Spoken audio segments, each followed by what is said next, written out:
నమస్తే,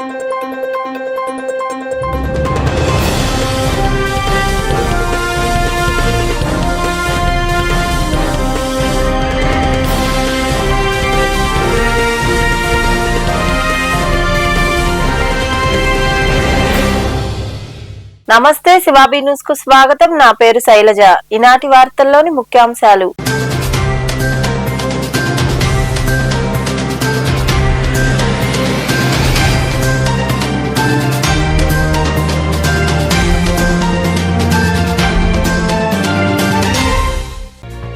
కాలువల పూడికతీత పనుల పేరుతో టీడీపీ నేత సోమిరెడ్డి చంద్రమోహన్ రెడ్డి ముఠా భారీ అవినీతికి పాల్పడింది. ముత్తుకూరు మండలం జంజాల కండ్రిక వద్ద సాగునీటి కాలువలను రైతులతో కలిసి పరిశీలించి మాట్లాడిన మాజీ మంత్రి కాకాని గోవర్ధన్ రెడ్డి.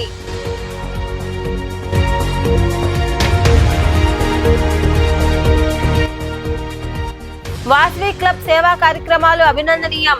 10వ తరగతి పరీక్షా ఫలితాల్లో అత్యధిక మార్కులు సాధించిన ఆర్యవైశ్య విద్యార్థులను సన్మానించిన ఆర్యవైశ్య సంఘం నాయకులు.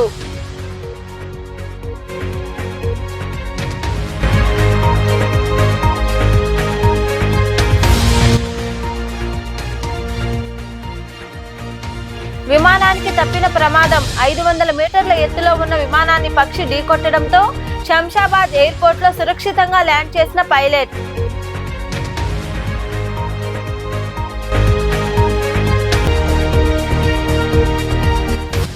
లక్షలాది రూపాయల ప్రజాధనంతో నిర్మించిన ప్రభుత్వ కార్యాలయ భవనాలు అధికారులు కాపాడాలి.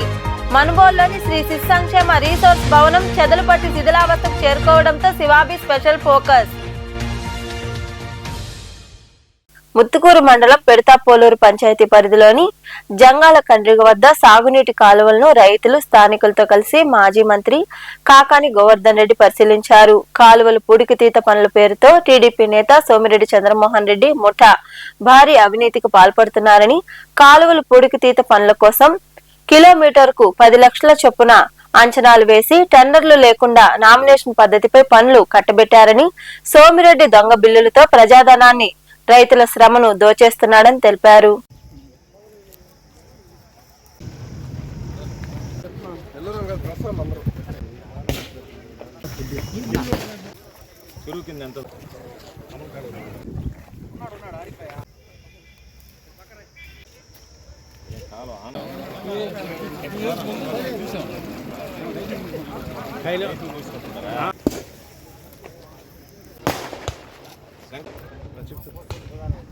దోపిడీకి పాల్పడుతున్నటువంటి తెలుగుదేశం పార్టీ నేతల యొక్క అవినీతి భాగవతాన్ని బయటపెట్టాలనేటువంటి లక్ష్యంతో ఈరోజు సర్వేపల్లి నియోజకవర్గానికి సంబంధించి ఒక పిడతాపోలూరు గ్రామానికి సంబంధించి పిడతాపోలూరు కాలువ కింద ఉన్నటువంటి వర్కవపూడి కాలువ కింద ఉన్నటువంటి ఆయకట్టుకి నీరు వెళ్ళేటువంటి కాలువని పరిశీలించడానికి ఈరోజు మేము రైతులతో కలిసి ఈ ప్రాంతానికి రావడం జరిగింది.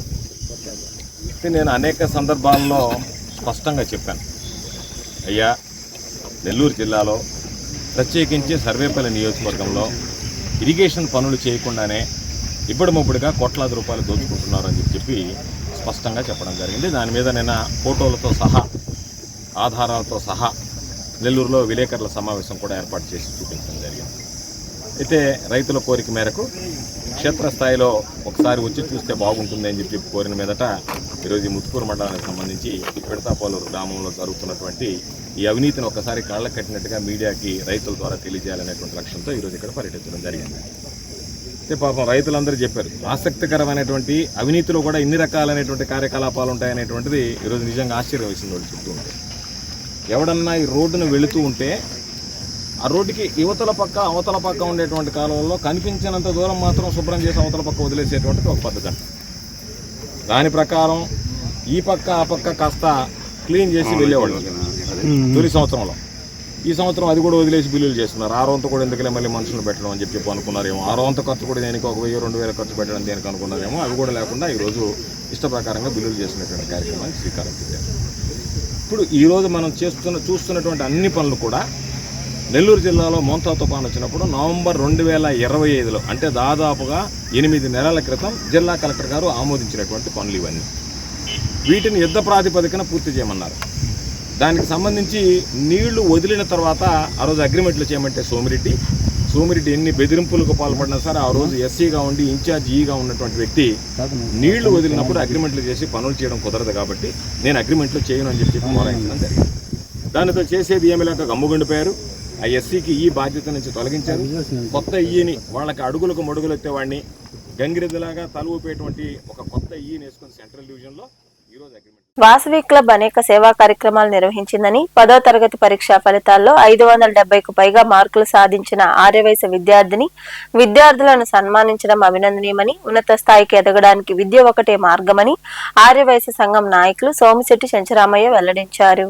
గూడూరు పట్టణంలోని జిఎస్ రాయలు కళ్యాణ మండపంలో వాసవి క్లబ్ ఆధ్వర్యంలో 10వ తరగతి పరీక్షా ఫలితాల్లో 570కు పైగా మార్కులు వచ్చిన ఆర్యవైశ్య విద్యార్థులకు సన్మాన కార్యక్రమం ఏర్పాటు చేశారు. ముఖ్య అతిథిగా విచ్చేసిన ఆర్యవైశ్య సంఘం నాయకులు సోమిశెట్టి చెంచరామయ్య పలువురు విద్యార్థులను సన్మానించి అభినందనలు తెలిపారు.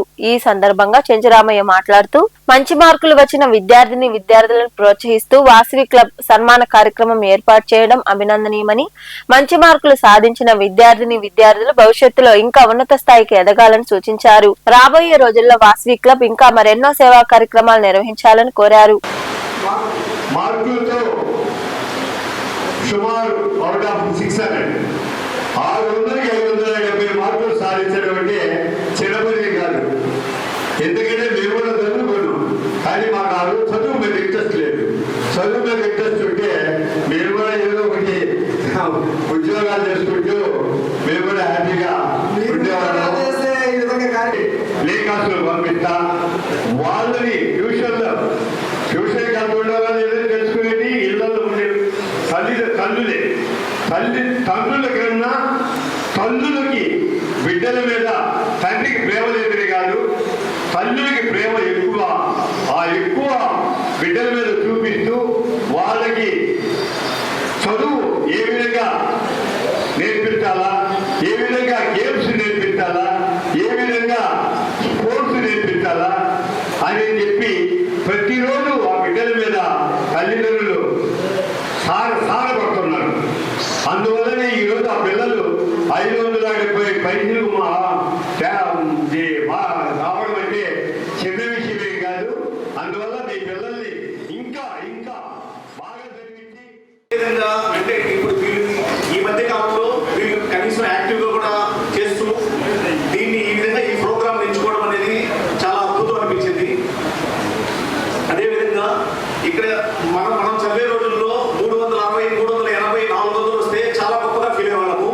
ఈ రోజు అసలు వీళ్ళు 585, 580, 570, 575 రావడం అనేది అసలు మన వైశ్య కమ్యూనిటీలో ఇంత మార్క్స్ వస్తాయని చెప్పి ఒక విధంగా తిరిగి చూసుకోవచ్చు. నేను అంటే వాళ్ళు అసలు ఏ విధంగా ఏ స్థాయిలో చదువుతున్నారనేది మనకి ఇక్కడ చూస్తే అర్థమైపోతుంది. వీళ్ళందరిలో వచ్చిన ఈ 8 మందిలో వచ్చిన హైయెస్ట్ మార్క్స్ వచ్చిన వాళ్ళలో దానిలో ఒక పాప మా పాప ఉండడం కూడా చాలా గర్వకారణంగా ఉంది. చాలా సంతోషకరం. ఇలా చేస్తూ ఉంటే మిగతా వాళ్ళు కూడా మనం కూడా పురస్కారం అందుకోవాలనే ఉద్దేశంతో ఇంకొంచెం బాగా చదివి మంచి స్థితికి వస్తారని ఆశిస్తూ మంచి కార్యక్రమం ఏర్పాటు చేశారు. చదువు వల్లనే మనిషికి గౌరవం వస్తుంది. ఎంత డబ్బున్నా కూడా కొద్దిమంది దగ్గర కొంత ఏరియాలో ఉంటుంది గౌరవం వస్తుంది. కానీ ఒక డాక్టర్ ఉన్నాడు, డబ్బులు ఇస్తాం మళ్ళీ ధనం పెడతాం సార్ అంటాం. ఒక సీఏ ఉన్నాడు, లాయర్, ఆ ఇచ్చే గౌరవం వేరు, డాక్టర్కి ఇచ్చే గౌరవం వేరు, ఒక ఇంజనీరింగ్ ఆఫీసర్కి ఇచ్చే గౌరవం వేరు. అలా గౌరవం సంపాదించాలంటే చదువు వల్లనే సాధ్యం ఉంది. కాబట్టి చదువు మీద కాన్సన్ట్రేషన్ చేసి ఎక్కువ మంది ఇప్పుడు పిల్లలు బాగా చదువుతున్నారు. ఈ కార్యక్రమంలో వల్లంకొండ వెంకట సుబ్బయ్య, బొంతల వెంకటేశ్వర్లు, ఎస్ఎల్ఎన్ బాబు, కొండా భాస్కర్, సేగు ప్రసాద్, హరిబాబు, వినయ్, శ్రీవత్స, రామ్మోహన్ రావు, సుబ్బారావు, వరప్రసాద్ తదితరులు పాల్గొన్నారు. హైదరాబాద్ లోని శంషాబాద్ ఎయిర్పోర్ట్ లో విమానానికి పెను ప్రమాదం తప్పింది. బెంగళూరు నుంచి శంషాబాద్ కు వస్తున్న ఎయిర్ ఇండియా విమానాన్ని 500 మీటర్ల ఎత్తులో పక్షి ఢీకొన్నట్లు అధికారులు గుర్తించారు. పైలట్ ఇచ్చిన సమాచారంతో శంషాబాద్ ఎయిర్పోర్ట్ లో విమానం సురక్షితంగా ల్యాండ్ అవడంతో ప్రయాణికులు ఊపిరి పీల్చుకున్నారు.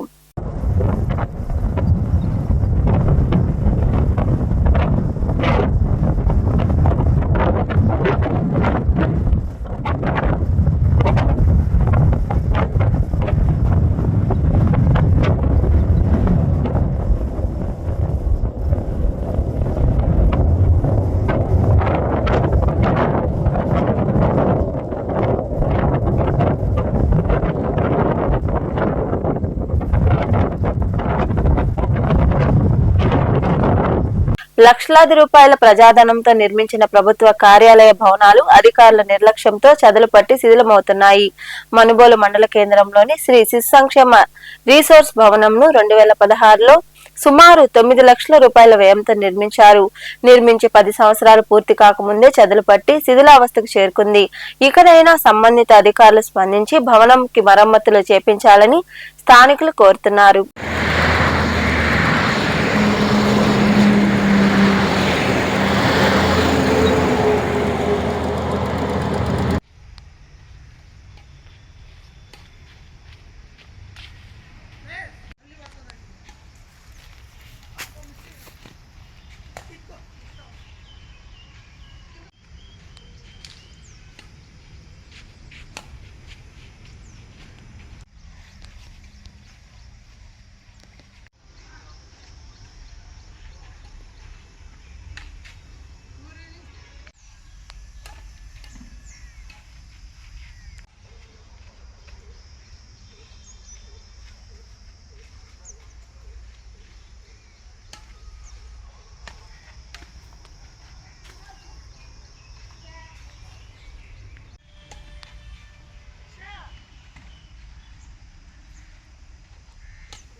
ఎంవీ రావు ఫౌండేషన్ సేవలు చిరస్మరణీయంగా మిగిలిపోతాయని, వాటిని వినియోగించుకున్న వారికి ఆ సేవల పట్ల అవగాహన కలిగి ప్రతి ఒక్కరూ సామాజిక సేవ చేయాలని ప్రజా విజ్ఞాన వేదిక రాష్ట్ర నాయకులు, చాణిక్య సూపర్ స్పెషాలిటీ ఆసుపత్రి దంతవైద్య నిపుణులు డాక్టర్ వి వేణుగోపాల్ అన్నారు. కోట మండలం చందోడు గ్రామంలో కీర్తిశేషులు ముప్పవరపు వెంకటేశ్వరరావు జ్ఞాపకార్థం ఎంవీ రావు ఫౌండేషన్ కార్యాలయంలో దంతవైద్య శిబిరం, రక్తదాన శిబిరంను నిర్వాహకులు ఏర్పాటు చేశారు. ఈ కార్యక్రమంలో నిర్వాహకులు ముప్పవరపు లీలామోహన్ కృష్ణ, కార్యదర్శి ఎం విజయలక్ష్మి, చంద్రమౌళి, రక్తదాతలు, గ్రామస్తులు పాల్గొన్నారు.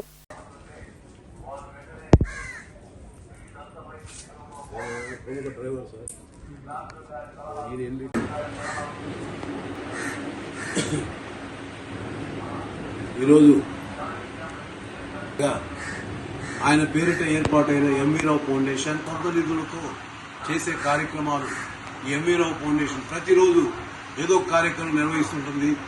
దానికి మొన్న మా జన విజ్ఞాన వేదిక నాయకులు డాక్టర్ వేణుగోపాల్ గారిని అడిగిన వెంటనే ఈ దంత వైద్య శిబిరానికి హాజరై ప్రజలకు సేవ చేసేందుకు ముందుకు వచ్చినందుకు వారికి ప్రత్యేక ధన్యవాదాలు.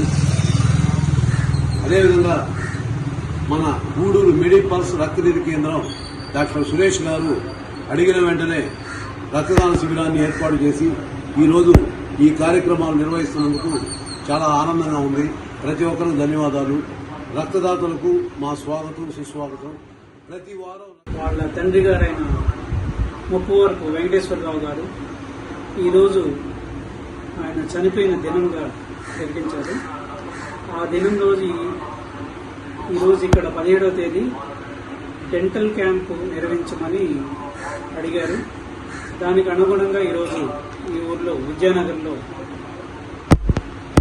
పేషెంట్స్తో దంతవైద్యం ఒకటే కాకుండా దానికి తగ్గట్టుగా బ్లడ్ డొనేషన్ క్యాంప్ కూడా అరేంజ్ చేశారని తెలిసింది. సో విద్యా ప్రదాత స్వర్గీయ ముప్పవరపు వెంకటేశ్వరరావు గారి కూటమి ప్రభుత్వం ఆర్టీసీని అమ్మకానికి పెట్టిందని, మహిళలకు ఉచిత బస్సు ఇచ్చినందుకే ఆర్టీసీని ప్రైవేటుకు అప్పగిస్తున్నామని చంద్రబాబు చెప్తున్నాడని, ఆయన ఎప్పుడు అధికారంలోకి వచ్చినా ప్రజల ఆస్తులకు ప్రమాదం వస్తుందని, అధికారంలోకి వచ్చిన 2 ఏళ్లలోనే ఆర్టీసీ ఉద్యోగులను ప్రభుత్వంలో మెర్జ్ చేశారని కృష్ణా జిల్లా వైఎస్ఆర్సీపీ అధ్యక్షులు పేర్ని నాని తెలిపారు. ఈ సందర్భంగా వారు మీడియాతో మాట్లాడారు. ఆర్టీసీని అమ్మకానికి పెట్టిన పరిస్థితి, ఇక రేపో మాపో ఆర్టీసీని అమ్మకానికి పెట్టిన పరిస్థితి. చంద్రబాబు నాయుడు గారి ప్రభుత్వం చెప్తుంది. ఎంత దుర్మార్గం అంటే ఆర్టీసీని అమ్మేస్తామని చెప్తూ కారణాన్ని ఆడపిల్లల మీద, అంటే ఈ రాష్ట్రంలో ఉన్నటువంటి ఆడవాళ్ల మీద నెపం చూపించి మహిళలకి ఫ్రీ బస్ ఇచ్చాం, అందుకని ఆర్టీసీ ఇబ్బందుల్లోకి వచ్చేసింది కాబట్టి ఆర్టీసీని అమ్మేస్తాం.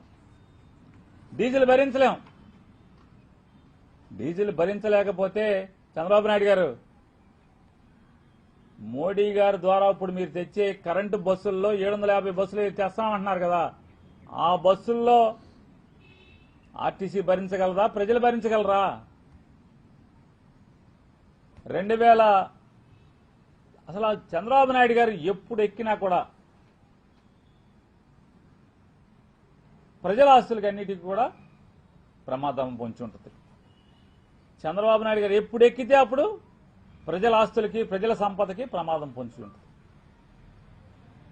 2004కి రాజశేఖర రెడ్డి గారు కనుక ఆ రోజు ముఖ్యమంత్రిగా ప్రజలు ఎన్నుకోకపోయి ఉంటే ఆర్టీసీ ఆనాడే 2014 నుంచి 19 దాకా చంద్రబాబు గారు వచ్చారు. ఇక మొదలుపెట్టాడు ఆర్టీసీని వాడకం. జేము జేము చంద్రన్న అని చెప్పిన బస్సులు ఫ్రీగా బస్సులు పెట్టడం, ఆర్టీసీకి అప్పు పెడతాం. ఆర్టీసీకి అప్పు పెట్టడం, జేము జేము చంద్రన్న అని చెప్పని బస్సులు పంపించడం, ఆర్టీసీకి అప్పు. అయ్యా ఆర్టీసీ ఉద్యోగస్తుల్ని ప్రభుత్వ ఉద్యోగులుగా గుర్తించమంటే ఎవరా మాటలో ఇట్లాంటి ఇదే మాట ఇదే భాష ఎవరో ఇట్లాంటి జరగని పనులు అడగబాకండి, భూమి తల్ల కిందలైనా అది జరగదని చెప్పాడు. 2019లో జగన్మోహన్ రెడ్డి గారు గెలిచారు. 2020నే బ్యాంకుల అప్పులు తీర్చేసి, కోఆపరేటివ్ క్రెడిట్ సొసైటీకి ఉన్న అప్పులు తీర్చేసి, ఉద్యోగస్తులకు ఉన్నటువంటి బకాయిలు తీర్చేసి, బ్యాంకుల్లో చాలా మటుకు హడ్కో గాని లేదా ఎస్బిటి గాని మిగతా బ్యాంకులకు గాని అప్పుల్ని కొద్దిగా తీర్చుకుంటూ, అంటే సుమారుగా 9,000 చిల్లర కోట్ల నుంచి సుమారుగా 2,000 చిల్లర, 2,000, 3,000 మధ్యలో అప్పుని జగన్ గారు దిగేప్పటికీ చంద్రబాబు ఎక్కడికి ఆర్టీసీ మీద భారాన్ని తగ్గించి ఆ మేరకు తీసుకురావడం జరిగింది. ఈ గొప్పతనం ఎవరిది? వార్తలు ముగించే ముందు ముఖ్యాంశాలు మరోసారి.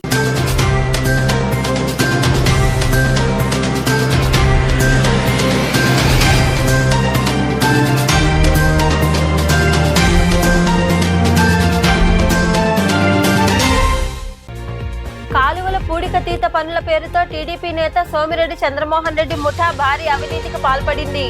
ముత్తుకూరు మండలం జంజాల కండ్రిక వద్ద సాగునీటి కాలువలను రైతులతో కలిసి పరిశీలించి మాట్లాడిన మాజీ మంత్రి కాకాని గోవర్ధన్ రెడ్డి.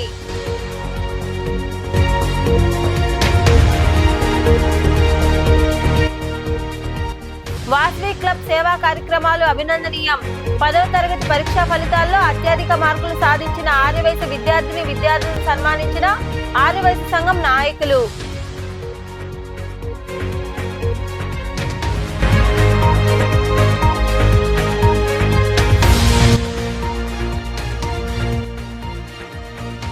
విమానానికి తప్పిన ప్రమాదం. 500 మీటర్ల ఎత్తులో ఉన్న విమానాన్ని పక్షి ఢీకొట్టడంతో శంషాబాద్ ఎయిర్పోర్ట్ లో సురక్షితంగా ల్యాండ్ చేసిన పైలట్.